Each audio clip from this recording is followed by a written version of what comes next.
indulge me at this time, I'm going to move up item B under old business, discussion by council vote or action on North Smithfield Association of Support Staff Personnel, NEARI, NEA contract. Item A, public hearing. Is there a motion to reopen the public hearing? So moved. Motion by Mrs. Zelinski, seconded by Mrs. O'Hara. Roll call vote.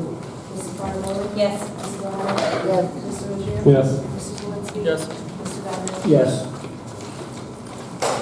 Public hearing is now open. Anyone wishing to address council can do so at this time, and just please state your name and your address. Mike Clifford, 489 Black Plain Road, North Smithfield.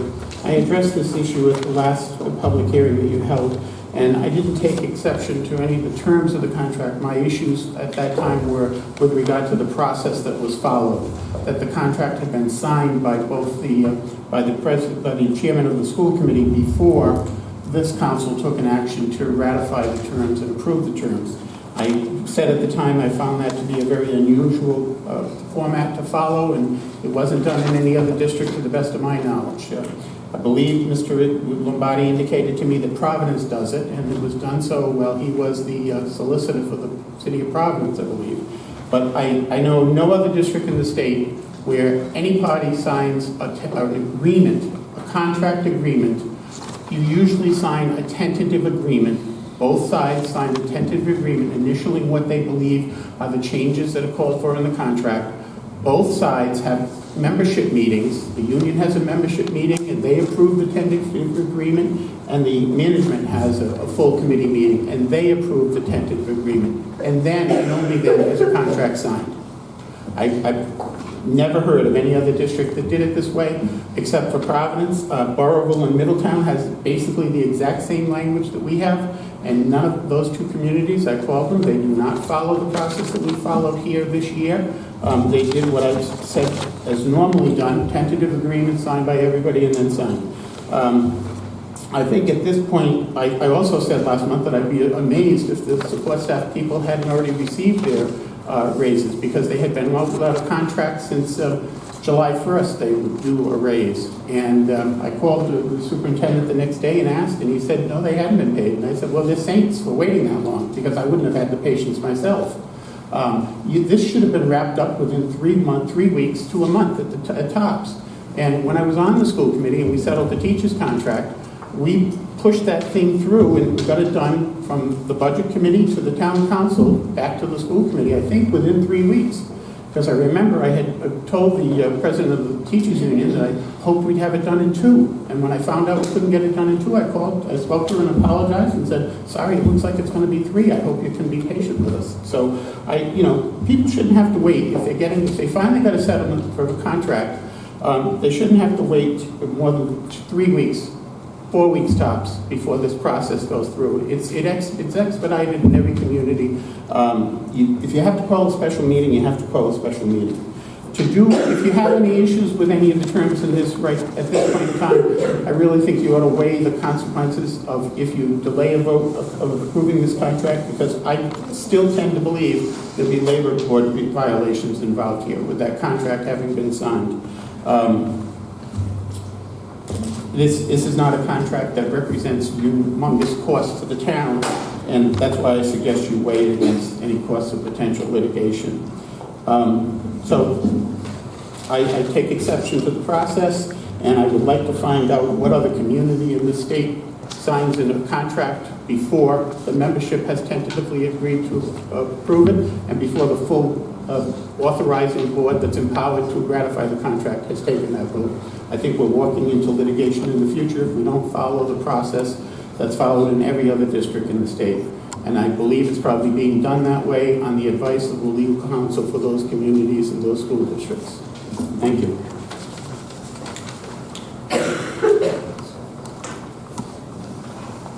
Hello, my name is Suzanne McPherson, and I currently serve as the Secretary of the North Smithfield Association for Support Staff Personnel. On January 16, 2019, the union negotiating team met for the first time, ending 8 months later, agreeing along with the school committee on a new contract. Our union members ratified the contract on September 23rd of the same year. It was approved by the school committee on September 30th, 2019. Our union has a total of 47 members, 21 instructional assistants, 14 custodial staff, 4 maintenance staff, 2 clerks, 5 administrative assistants, and 1 accounting specialist. After extensive negotiations with the school committee and then approval by the budget committee, our union was fairly confident that the town council would ratify the contract in a timely fashion. At this time, we have been working under our old contract since July 1st, 2019. Our patients and understanding members are no longer patient and understanding. We bargained in good faith. We gained some, but we also conceded some. We felt confident that if the budget committee had any concerns or questions, they would not have approved the contract. Now here we sit, after reaching agreement 2 months ago with the 2 aforementioned fellow governing committees, wondering why this is taking so long. We deserve your vote to ratify our contract this evening. We deserve a favorable vote this evening. Our union is strong, our union is determined. Thank you. Anyone else?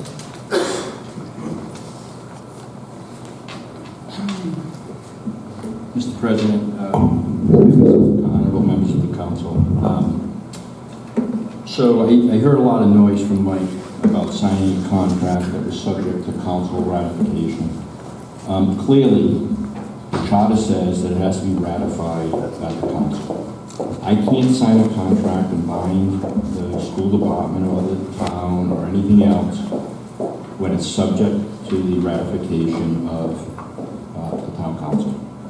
I mentioned to Mike, and he keeps on saying, well, maybe one of the city or town, Providence. Providence does it that way. They ratify it, and this is what I modeled. One of the reasons why I supported it was modeled after Providence. Because obviously there's town council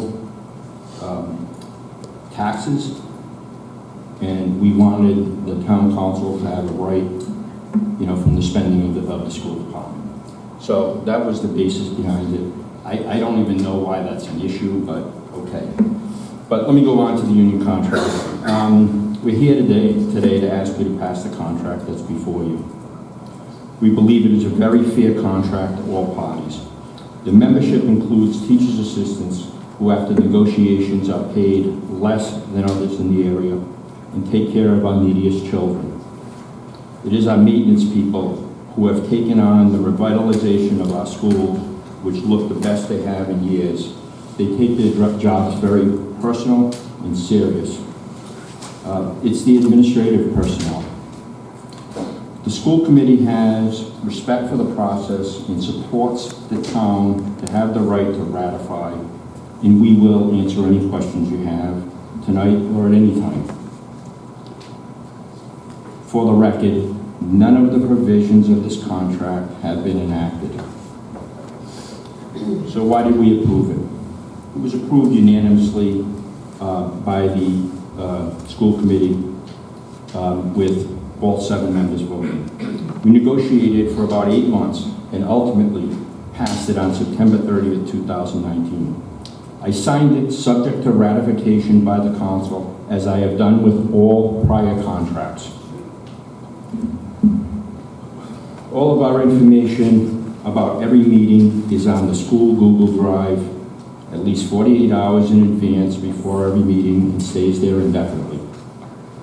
On October 1st, 2019, we sent the contract with the fiscal note to the council president, town administrator, finance director for review and a vote for ratification. We heard from the budget committee and answered all their questions. If other questions were not answered, we were not aware. It is also our understanding that the budget committee recommended approval. I understand that the fact that the contracts seem sometimes to give away too much, but this is collective bargaining, and we must start from the last contract and move from there. We have taken a harder and more respectful negotiation since I've been chairman. The union stated a number of times that this process of negotiation has been tough, but it has also been the most respectful they've been in. For example, The staff and why we passed the contract. Our staff's longevity is much less than the towns. Our teachers' assistants are paid much lower than neighboring towns. We have concessions in this contract through beneficial negotiations to the district, which I will explain. I will try to explain, but we challenge the reimbursement by paying them half of the deductible. So we had it at half. We used to reimburse them for the first 50%. Now we reimburse them for the second 50%. Increasing employee health care contribution and lowering employee deductible reimbursement reduces the overall burden on the school district. Sharing the increasing cost of health care encourages employee awareness and ownership in making difficult health care decisions. And let me try to explain that many of these employees earn less than $25,000 a year. They're the people who take care of our youngest and neediest children. And as I mentioned, the remainder have done a wonderful job revitalizing our schools. And to reiterate, this is collective bargaining. And under the Evergreen Law, if there was not an agreement here, we would continue with the old contract indefinitely. So I am asking for a 2% raise, for you to support a 2% raise per year with the concessions we have. We have an excellent and open relationship and hopefully always been responsive to questions. And if they arise and they're unanswered, please let me know. I believe that there is nothing in this contract that is more generous than the equivalent town's contract, and in some areas are much more beneficial to the district. And thank you, and I'm open for any questions that anyone have. Any questions? I do have a question. Sure. What are the steps in the support staff? I know there are steps with teachers and those levels, but as far as the steps in... So you stop.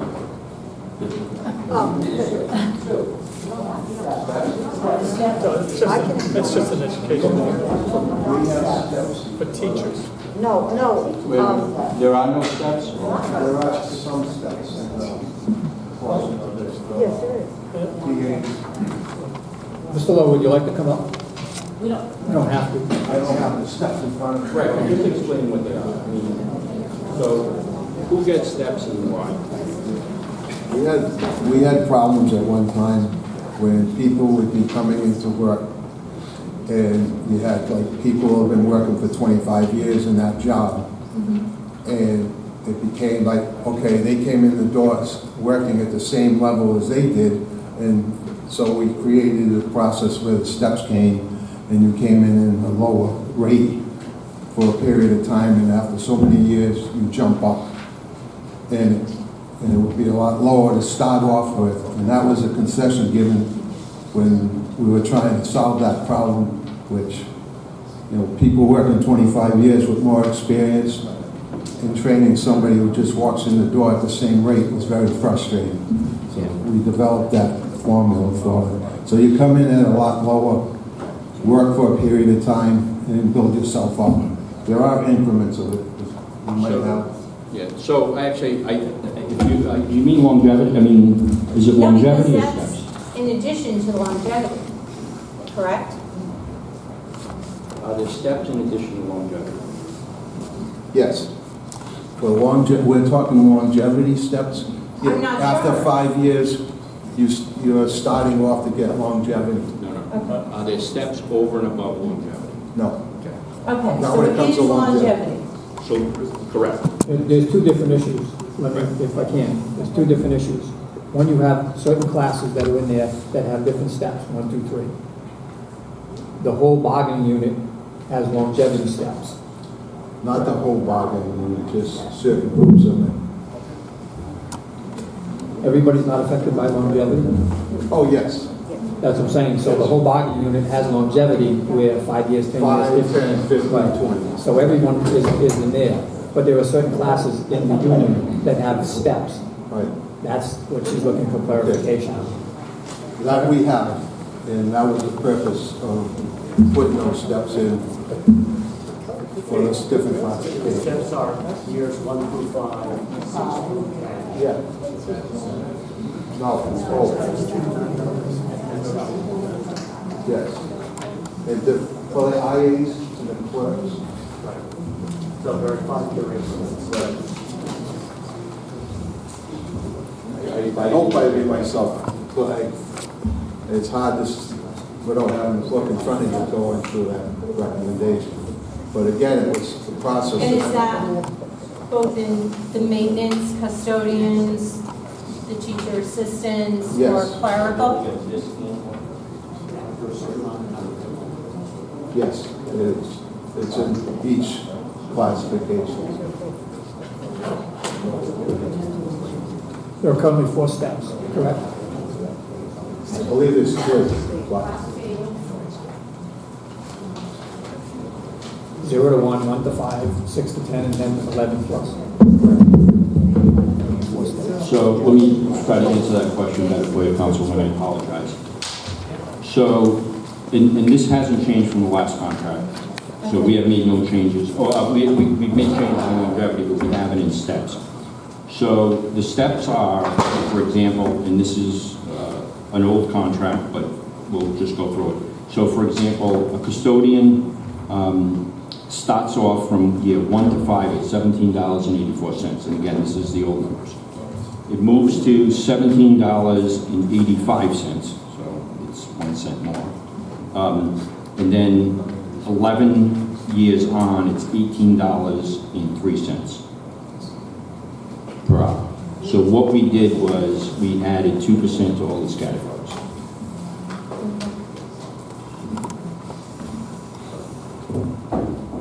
Mr. President, Thank you. I'd like to make a motion to approve the support staff contract. I made that motion last meeting. So we're still in the public hearing. Oh, sorry. I'll make that motion. Motion on hold. We're still in the public hearing. Any other questions from Mr. Lombardi? No? Thank you. I'd just make a comment. You did negotiate in good faith, and there's been civility within the school committee and all the unions that they work with. Enough said. Thank you. The environment, James, that in the last 3 or 4 years has changed greatly.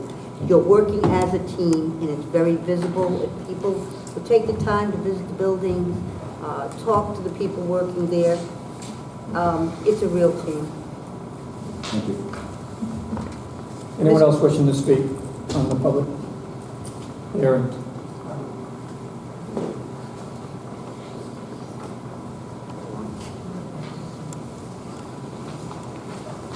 My name is Matthew Amato, 10 Railroad Street, Slatersville, Rhode Island.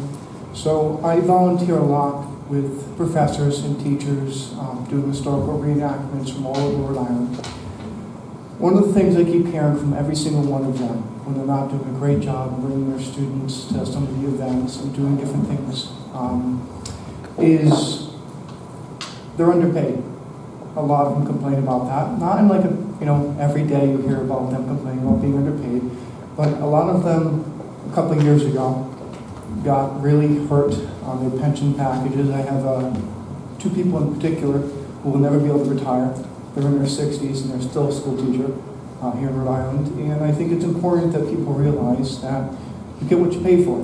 If you pay for crappy staff and you want to increase their wages, you're going to get crappy staff, and then your kids are going to not learn anything, not going to retain anything. I've been to a community college where I walked out because the staff have a wide berth, they're paid low, and they don't care. They don't. So my opinion is, as a person, I think one of the most important things, especially when you're younger, is teachers. If you pay for good teachers, you'll get good teachers. Probably one of the most important things is your children. Having good teachers that get good pay, incentivize the teachers to stay, and then pretty much you get a better education, in my personal opinion, in all my years of going to different colleges and different high schools and middle schools. That's pretty much all I have to say. Thank you. Yep. Anyone else? if there is no more questions, and I don't think there is, since I was the one that brought up the motion last time regarding promoted the approval of the Association of Support Staff Personnel, NEARI, and NEA contract, I would like to do so tonight. Is that a motion? That is a We're still in the motion. public, Well, please, we're still in the public. I hearing. know. well, I didn't see any other hands. Yeah, but feel the passion, Mrs. O'Hara, who's been a champion of this. Just, well, we're still in the public hearing. The chair would like this to be stated for the record. At the last meeting, there were some misstatements that were made, and I think that we need to correct them so that everyone's on the same page. One had to do with the charter. It was stated that this document and the fiscal impact statement had to be posted on the website for 10 days. And that's not what the charter says. The charter says we need to have a written report from the budget committee 7 days prior to us having a public hearing. That doesn't mean that we don't put it on the website. It's just saying, I'm just clarifying that the charter says 7 days written from the budget committee. That was one of the things that delayed us. We only got a written report from the budget committee on the 7th of November because they're busy and they have meetings and so we got it by then and we had it on the agenda on the 18th and we continued it to tonight. So on the charter issue, it's not 10 days, it's 7 days written notice. It doesn't need to be posted. We did direct the clerk to post it on the town's website and it was stated that it wasn't on the town's website, but in fact it was on the town's website. Clerk had put it on the website as directed on the 18th. And later in the meeting, the clerk will give us a presentation on the new software that she's using and how we can access it and find it